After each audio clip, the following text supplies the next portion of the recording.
varipo mwana brilliant. Anangani? Brilliant. Okay.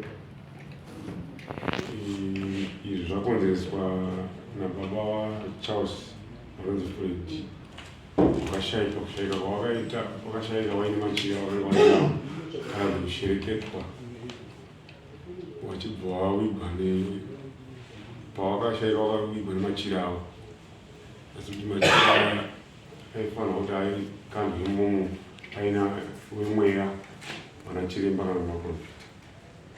Saka ivo vanozviita vanhu zvavo, asi hazvina zvakabatsira zvichireva kuti zvinogona kukonzeresa mumusha. Saka Charles ndiye mukomana mukuru akasara aripo, munhu akanga achiendesa vana kuchikoro nekudidirwa nemine wake, asi akuonekwa semunhu akashata nekuda kweizvozvo zvinhu zviya zvaakuita sekuti iye ndiye ari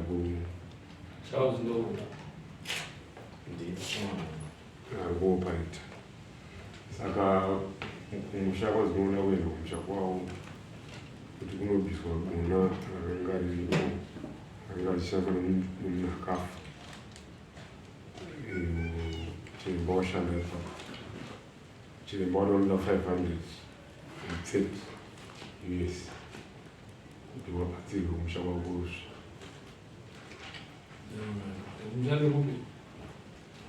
Pamakumanonga majomo kureva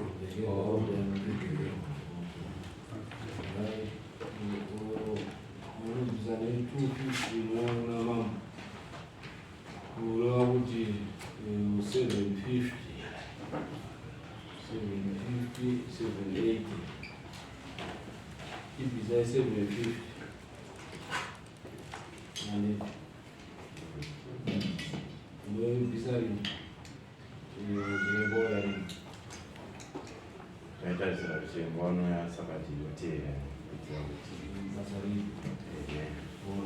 Saka it means kuti Friday inotera mouya nemari motipa mari ndoauthorize chiremba kuti awo 750. Okay, alright. Next Friday saka mati 70 yes isiri 780 labhisa 30 mapisa 30 saka ya 750.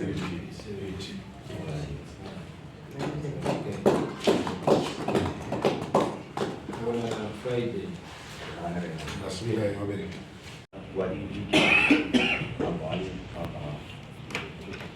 Mungu akupi? Pamakumanonga kwajomo.